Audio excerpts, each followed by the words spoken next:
Gak semua business owner bisa dan harus menjadi creative director untuk brandnya sendiri. Nah, kalau misalnya kamu seorang pemilik bisnis, atau bahkan baru memulai merintis, ini video bakalan sangat berguna buat kamu, so tonton sampai habis.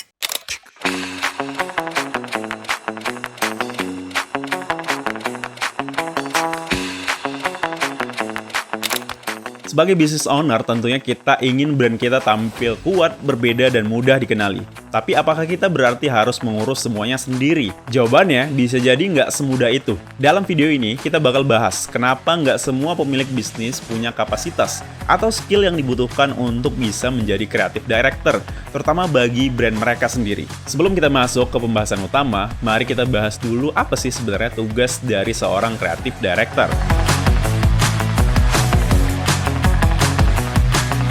Creative Director adalah orang yang bertanggung jawab untuk visi kreatif keseluruhan sebuah brand.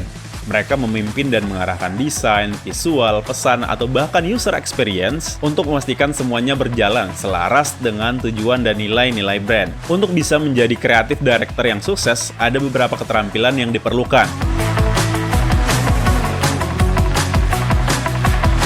Pertama, kemampuan desain visual yang kuat. Kedua, kemampuan komunikasi yang baik agar bisa bekerja sama dengan berbagai anggota tim. Ketiga, pemahaman yang mendalam tentang tren pasar dan audiens target. Keempat, kemampuan untuk membuat keputusan strategis yang sesuai dengan identitas brand. Dan yang terakhir, keterampilan manajerial untuk memimpin tim kreatif. Nah, sekarang kita sampai pada poin utama. Kenapa nggak semua business owner bisa jadi creative director? Hal pertama yang perlu kita ingat adalah bahwa pemilik bisnis seringkali punya banyak tanggung jawab lain yang harus mereka urus, mulai dari keuangan, pemasaran, hingga manajemen operasional. Jadi, mereka mungkin nggak punya cukup waktu atau energi untuk mendalami aspek kreatif dengan detail. Selain itu, banyak business owner yang fokus pada sisi operasional dan pengembangan produk, dan mungkin belum memiliki latar belakang atau pengalaman dalam desain visual atau branding. Terkadang, keterampilan mereka lebih terletak pada hal yang lebih teknis dan berhubungan dengan bisnis itu sendiri.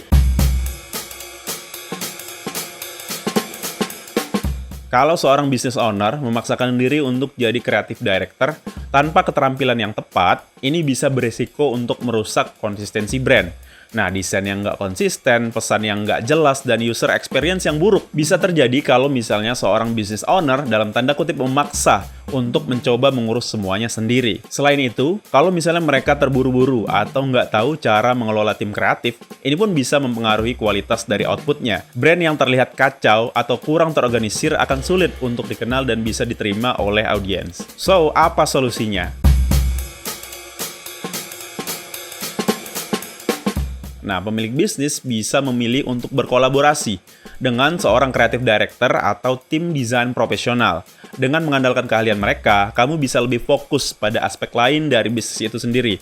Sementara tim kreatif yang berpengalaman akan mengurus kebutuhan desain dan branding yang kompleks. Tentu aja ini bukan berarti kamu harus melepas kontrol sepenuhnya. Sebagai business owner, kamu tetap harus terlibat dalam memberikan visi dan arahan yang jelas. Tapi serahkan pekerjaan teknis kepada orang yang tepat. So, kalau misalnya kamu sedang memulai bisnis, ingatlah bahwa menjadi business owner itu bukan berarti kamu juga harus menguasai semua aspek di kreatifnya. Kerjasama dengan orang yang punya keahlian di bidangnya bisa sangat membantu untuk brand kamu bisa berkembang jadi lebih baik. Nah, semoga video ini bisa membantu kamu melihat dari sisi yang lain dari tantangan yang ada dalam membangun sebuah brand. Terima kasih sudah menonton video ini. Jangan lupa like, komen, dan subscribe. Plus tekan tombol notifikasi supaya kamu nggak ketinggalan video-video berikutnya.